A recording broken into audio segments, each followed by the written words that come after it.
What's happening, fam? L.A.R. movement still moving. Book is entitled Lessons from a Non-Custodial Father at Amazon, Kindle, and Create Space. Link will be in the description box below. Go get it. PayPal link there also to ask me to put it up, so I put it up. Thanks everybody for supporting. But this video is entitled Black Men Need to Be Real with Each Other. Shout out to Gab Talk Media. He really sparked me doing this one. If you haven't subscribed to his channel, subscribe. Great content. Part of what he's talking about is, we're not real with each other about our experiences in life. And that's a problem because, we deal with a lot of traumas, and to a degree, some of us don't even want to admit that.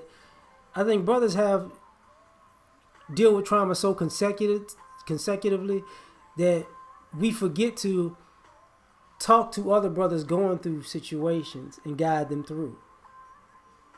We're not real about how we felt in situations, because even though this might be behind us, it might be on the horizon for somebody else. But we're here, and some of us don't, we don't have the time to look back. But you need to look back for other brothers so they can know, how it goes. Because we're not being real about, say, anxiety. Some brothers feel anxiety when approaching a woman. And, other brothers can talk you through that anxiety. But instead we kind of just telling guys, whatever. And here's the thing. To get over the anxiety, you just have to get comfortable in just speaking. It might go right, it might go wrong, but if you're comfortable in speaking and you're comfortable being yourself, it's not going to necessarily be a turn off to another person. And even if they reject you, it's not a big deal. You get what I'm saying? So to get over the anxiety, you gotta actually focus on being your best, you being comfortable in your own skin. Because if you're comfortable in your own skin when you're talking, it makes other people comfortable. And even in rejection, if you're comfortable in your own skin and you approach somebody and they reject you, you be comfortable like, well, that I'm not their cup of tea, but somebody else is gonna like me because, I'm a likable person, right? Small things like that are not talked about. When you're uncertain about how something plays out, and I learned this. See, my family never told me about credit and the games people play and how they prey on people with credit. They never told me about, apartment leases or car loans.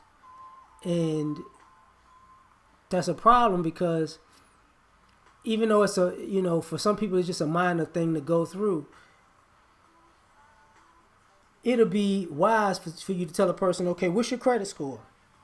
Oh, my credit score is 600. Like, listen, you can get a car right now, but if you get a car, you might want to get a car between this price range.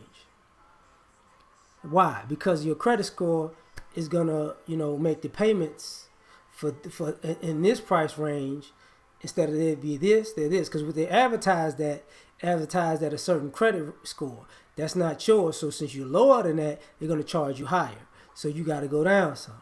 It's like, oh, okay, I got you. Now, if you still want what you want, you're gonna have to take some months and build your credit score up to a certain level that the thing that you want, you could get it at that price. We're not being real with each other and saying that. We're not being real with each other as brothers and saying, listen, as a black man, though people don't want to admit they do this, but in some ways, they either like to overcharge us or shortchange us. And you're going to know the experience. You're going to know the experience when somebody's like, I can get over because it's part of the rules. You're going to know that. And for some of y'all who don't know this, when you hit a certain space in life, when you understand this, and you're paying for a service, you gon' as a brother, you gon'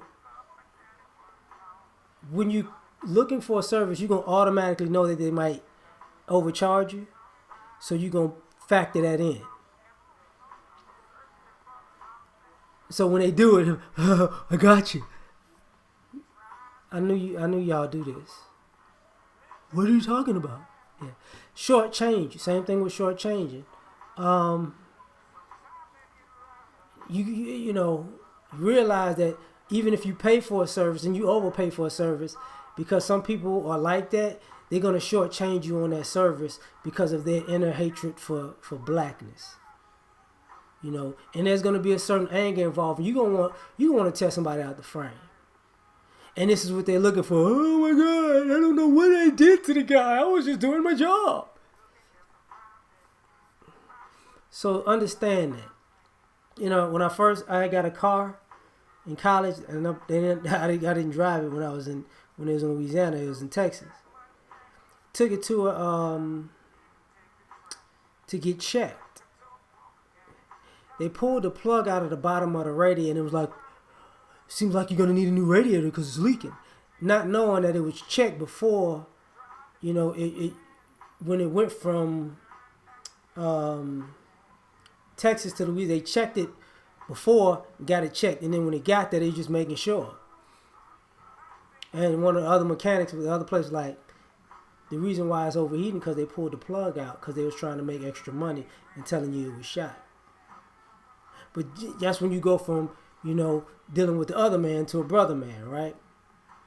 This is how, you know, the little things that people do. And we don't, you know, pay attention to that. The other thing about it is, you know, we're not being real with each other about not wanting to be alone. Companionship. You know, you could be a player, but even as a player, it's kind of built-in companionship. It's just for multiple people. So you're gonna long to be in the company of a woman, and a woman's gonna long to be in the company of a man. And sometimes you gotta deal with the fact that people don't mean you any good, and it might hurt you. Another brother said, "Well, this is why you gotta drop that person and get somebody else." And sometimes people have a hard time dropping somebody because you might be in love with a person that doesn't mean you any good, and it hurts you to leave them. But you don't know who to talk to about that. And it's like, listen, there's no time limit on how long they might hurt you until you get it. They might hurt you to the point they recognize that they're doing wrong, and they might turn around, or they just might get addicted to hurting you and think and get off on that, and to the point where you snap or leave them, and then they have this old spiel about, you know, they got abandoned, right? But we got to be real with each other about this kind of stuff. You know, we got to be real with each other about, you know, our standards and experiences. The process of how do I start a business? I don't know. So you right? So then so when a brother that does know starts running it down to you, you know, he should tell you the specifics. I will say that he got to tell you what's up. He has to tell you, like, you know, this is where you get your license, because a lot of us, we haven't had that experience. Go get your business license here. First of all, you're gonna need the capital. So study the industry. You know, when you study the industry and you got your money right, go get your business license. You know, find a location, decorate the location properly, advertise the location, then put yourself in business. And do not spend your profits. You know, when your business is first starting out, it's about making money, but it's about repeat customers. We got to be real with each other. It's about repeat business and new business, and that new business repeating and creating a cycle and creating a brand. So you create a good name out in the streets, and a good name is a brand in itself, and then people come to see what's up with you, and they do business with you. We got to be real with each other and say, this is what we're doing. And that's a business, or you can be like an individual go-getter, and you are your own business, but you're going to still need to have the good reputation and a good name. When your name comes up, people are going to have to they're good folks, you know. And Because, brother, we got to be real with each other about life. Because a lot of us are going through life without any help.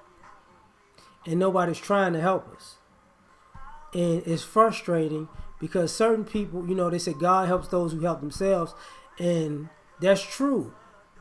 But the thing about it is God put other people here to help you too. And we got to help each other. We can't keep talking about how the world's treating us if we're not treating us together, because we already know how the world is going to treat us. So we need to treat each other better and be real with each other so we can help each other through this process. It might be less mental issues and mental illness in the community, and there may be less surprises that throw people off of the game if we spend more time being real with each other. So I'm done. Like, share, subscribe. Catch y'all on the next one. Peace.